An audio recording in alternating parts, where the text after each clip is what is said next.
Assalamualaikum warahmatullahi wabarakatuh. Baik, siswa-siswi kelas 7B, anak-anakku yang saya banggakan, kita bertemu kali ini dalam pelajaran sejarah kebudayaan Islam.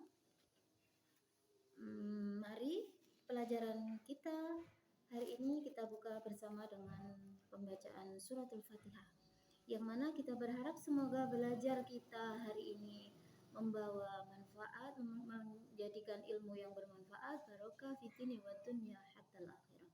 Ala hadiniya bi barakatil sirril Fatihah.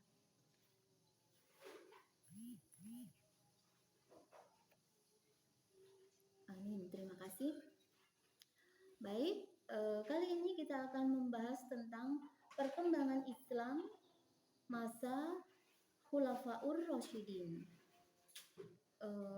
Ada yang tahu apa itu Khulafaur Rasyidin?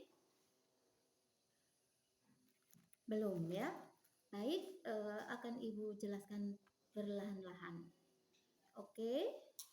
Khulafaur Rasyidin menurut istilah adalah pemimpin umat Islam pengganti Nabi Muhammad Shallallahu Alaihi Wasallam yang telah mendapat petunjuk dari Allah Subhanahu wa Ta'ala untuk meneruskan perjuangan Nabi Muhammad Shallallahu Alaihi Wasallam. Jadi Khulafaur Rasyidin menurut istilah adalah pemimpin umat Islam pengganti Rasulullah Shallallahu Alaihi Wasallam yang telah mendapat petunjuk dari Allah Subhanahu wa Ta'ala untuk meneruskan perjuangan Rasulullah Shallallahu Alaihi Wasallam.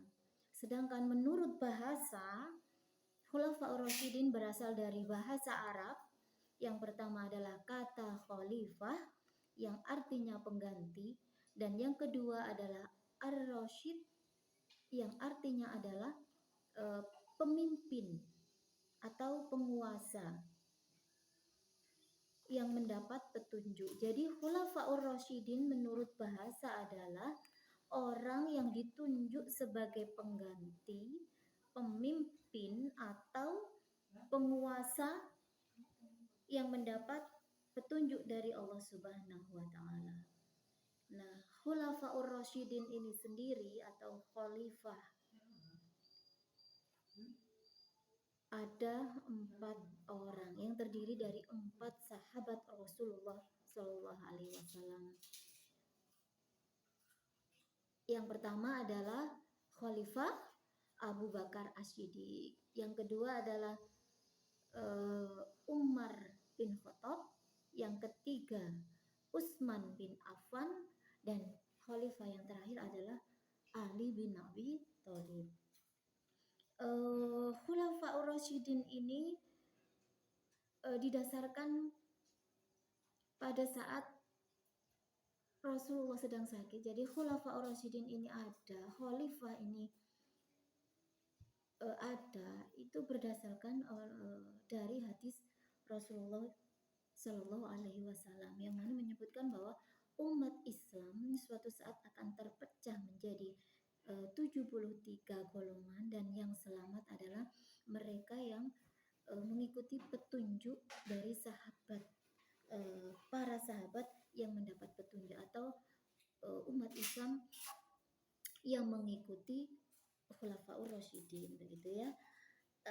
Khalifah yang pertama adalah Abu Bakar As-Siddiq. Nah, Abu Bakar As-Siddiq ini adalah pemimpin umat Islam yang menggantikan Rasulullah Shallallahu Alaihi Wasallam, yang mana setelah Rasulullah wafat digantikan oleh sahabat Abu Bakar As-Siddiq. Nah, pemilihan Abu Bakar As-Siddiq sendiri ini terjadi banyak kontroversi karena dari pihak Muhajirin dan pihak Ansor waktu itu yang juga ikut berjasa dalam menemani perjuangan Rasulullah merasa juga punya hak untuk menjadi pemimpin. Akan tetapi melalui perdebatan dan dari hujah yang disampaikan oleh Umar bin Khattab ya waktu itu sebagai penengah, yang didasarkan pada saat Rasulullah sedang sakit, Rasulullah mengangkat atau menyuruh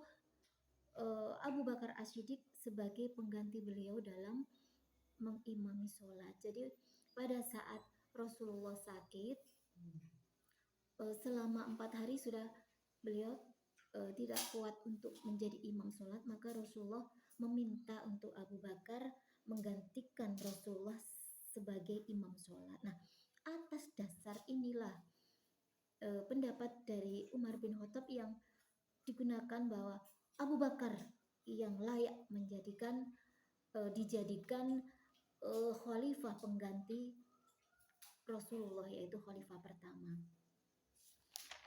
Khalifah Abu Bakar ini terkenal sebagai seseorang yang sangat memegang teguh kebenaran. Abu Bakar As-Siddiq, beliau memiliki kepribadian yang sangat baik dan sangat gigih dalam memperjuangkan pemeluk agama Islam waktu itu, yang mana setelah ditinggalkan oleh Rasulullah, umat Islam ini seperti kehilangan figur ya. Maka Abu Bakar As-Siddiq inilah yang membackup semua itu, melindungi semua umat Islam. Jadi Abu Bakar As-Siddiq ini mendapat julukan Khalifati Rasulillah, yang artinya khalifah pengganti Rasulullah Shallallahu Alaihi Wasallam.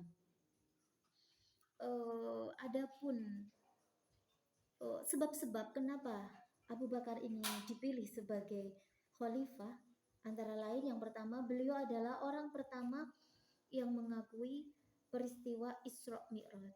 Jadi pada saat setelah Rasulullah Isra Mi'raj, sahabat banyak yang meragukan. Cerita Rasulullah itu kan seperti sebuah yang nggak masuk akal pada zaman itu ya.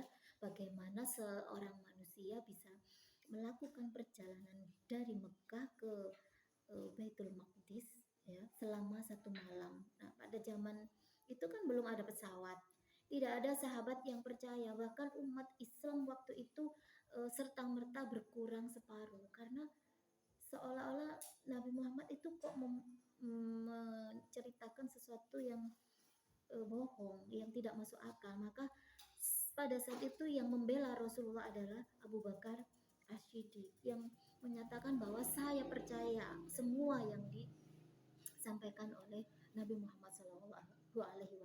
Makanya beliau sangat membela Rasulullah itu menjadi alasan bagi umat Islam waktu itu kenapa mengangkat Abu Bakar sebagai khalifah pertama. Yang kedua, beliau adalah orang yang menemani Rasulullah Shallallahu Alaihi Wasallam saat berhijrah ke Madinah. Dan yang kedua, beliau menjadi imam pengganti Rasulullah ini seperti yang Ibu ceritakan tadi ya. Dan yang kedua adalah Khalifah Umar bin Khattab yang terkenal sebagai seorang yang pemberani. Yang ketiga, Utsman bin Affan yang terkenal sebagai seorang yang sangat dermawan, dan Ali bin Abi Thalib sebagai seorang ilmuwan yang Rasulullah sendiri menyebutnya sebagai gerbang ilmu. Baik anak-anak, karena pertemuan kita sangat singkat ya, ini dulu ya yang kita bahas pada pertemuan kali ini. Besok kita lanjutkan pembahasan tentang khalifah ini karena masih belum maksimal ya, masih ada 3 khalifah yang belum Ibu jelaskan kepada anak-anakku semuanya. Baik, untuk hari ini materi kita kali ini, apa ada pertanyaan dari yang Ibu sampaikan tadi? Baik, tidak ada ya. Kalau tidak ada pertanyaan, Ibu beri tugas. Berarti PR untuk anak-anak sebagai bahan belajar di rumah adalah kerjakan tugas pada modul kalian halaman 6 ya. Dikerjakan di rumah, besok saat pertemuan minggu depan kita bahas lagi tentang bab Khulafaur Rasyidin ini ya. Baik, kita akhiri dulu belajar kita hari ini sampai di sini. Mudah-mudahan apa yang kita harapkan Allah mengijabah semuanya. Amin ya rabbal alamin. Saya tutup billahi taufik wal hidayah. Wassalamualaikum warahmatullahi wabarakatuh.